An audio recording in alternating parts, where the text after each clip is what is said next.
Welcome to the Stephen Mansfield audio podcast.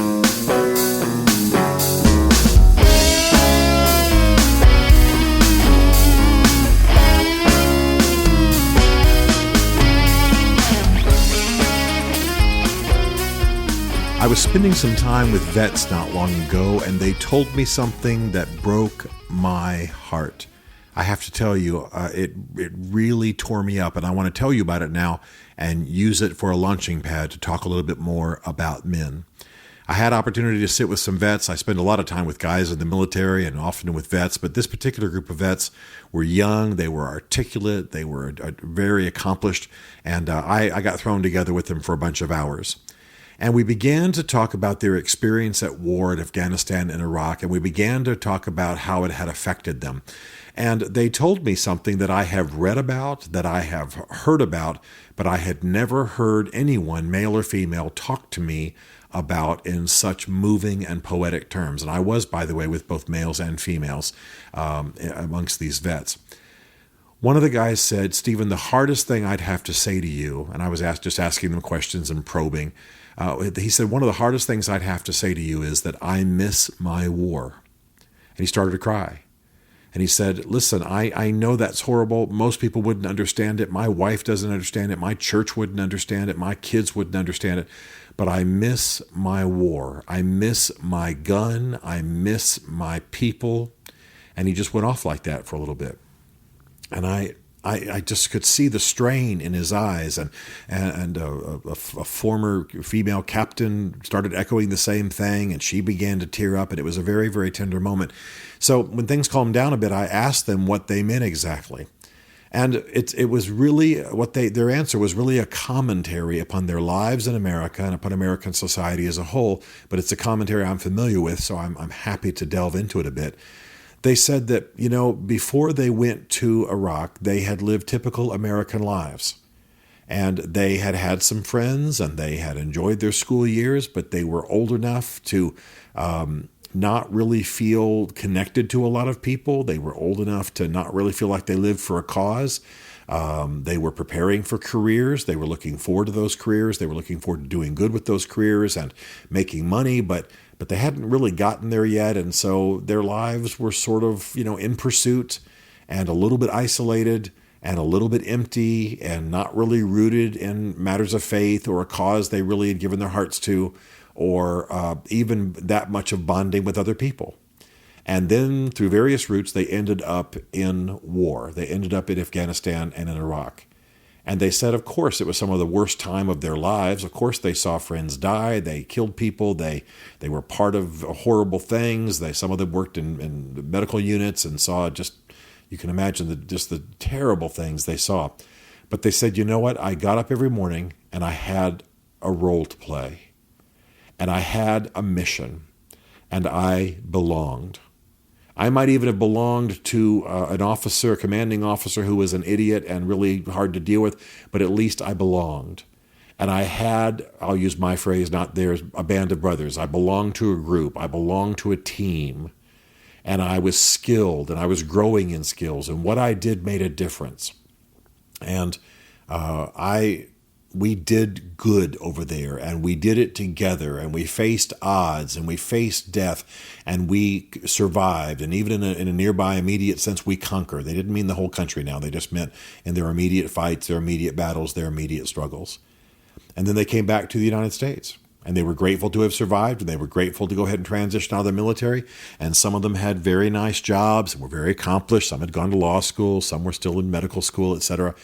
Some were business people, etc. Very accomplished, very fine young people. But they said that they returned to an atomistic American society. They didn't have the sense of belonging that they'd had at war. They didn't have the sense of mission. They didn't have the nice fit between their skills and training and the needs of the unit. They didn't have accountability. They didn't have, as I've said, the sense of belonging that got them up every morning. And they even missed a little bit of the danger and the fight. But that wasn't the main thing. The main thing was that they had come back to an American society. And one of them said, we're almost too free. We're almost too free. We don't belong anywhere. We don't have any roots. We don't have a tribe. I had been urging them to read Sebastian Junger's book, Tribe, because it really describes a lot of what they were dealing with and puts it in context in terms of American society. And I have to tell you, my heart was broken for these people. I'm proud of them. I'm proud of their sacrifices. I'm proud of them serving abroad. But I know that they are the living embodiment of a commentary on our American society that is all too true. And that is that people don't tend to live in community. They don't tend to have a tribe, a posse, a band of brothers. They tend to live isolated, and therefore they tend to live feeling unprotected, feeling like they don't have place, feeling like they can't make the contribution they want to make, feeling like they are rootless wanderers, as some ancient literature says.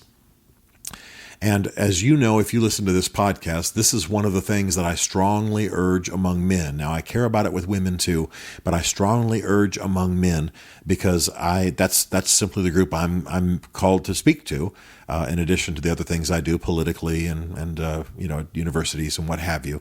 I believe that most men are living the lives of rootless wanderers. They are unconnected. They do not have tribes. They do not have belonging. They do not have meaningful community. They walk alone. They have no one urging them to be better. They have no one holding them accountable. They have no one who's got their back. They don't belong. They had a band of brothers or a group of friends in high school or college, but that went away with adult responsibilities for the most part. They may love their spouses. They may love their kids, but they are awash in a sea of casual relationships, and it's killing them. And it's why a bunch of very accomplished young veterans can turn to me with tears in their eyes and say, I miss my war. Well, here's what I want to say. We shouldn't have to go to war. The cream of our nation should not have to go to war to find connection and belonging and improvement and contribution and meaning and community and tribe. We should not have to send them off to war and find it there. In fact, I want to see us get to the point where when a young person goes off to war, they have all those wonderful things that soldiers should have so they can do their best, but it's not as good as what they have at home. I don't want them to feel more connected to a unit in battle than they feel at home. So we've got to learn this gifts, and I'm speaking to men now, of building a band of brothers. And yes, I think women need to learn the gifts of building a band of sisters. I'm just not expert in that area, being very, very male. But I think we've got to learn these skills. And I'm not turning this whole thing to a sales opportunity, but I do want to mention that I've been speaking to men for a lot of years, and it really started, I really gained a platform for that with my book, Mansfield's Book of Manly Men. If you are a man and you don't have that, please get it. And recently, we've had a little companion book to that book come out called Building Your Band of Brothers. Go on our social media, StephenMansfield.tv, at Mansfield Writes on Twitter, Mansfield Writes on Facebook, and you'll find a link where you can buy it. I think it's only $10, and that includes shipping. Get it because it'll change your life. Get it because you need it. Get it because it's one of the great challenges of our time. But we must reclaim the skills of building meaningful community and living out our lives as part of a tribe of people. That tribe can be diverse. That tribe doesn't have to be utterly like us, but it is a tragedy that I would hear from young vets that they felt more connected, more in the zone, more of purpose, more making a contribution, more sense of belonging, more sense of mission and destiny at war where their lives were at risk than they feel in American society. Maybe that's why the stat not long ago was that 22 vets commit suicide every day. I know that stat has dropped now down to about 18 or 19, but it wasn't. It was earlier this year that the stat was 22 a day. How horrible. Maybe that's why, because some of these vets feel deep guilt that the best days of their lives were lived with a gun in their hand in a military uniform doing harm to others, though that harm probably had to be done. So I'm not just talking to the military. I'm talking to all of us listening. Live out your life, live it passionately, but learn the skills of building a band of brothers, and let's begin to change the society around us so that we are living meaningfully and powerfully.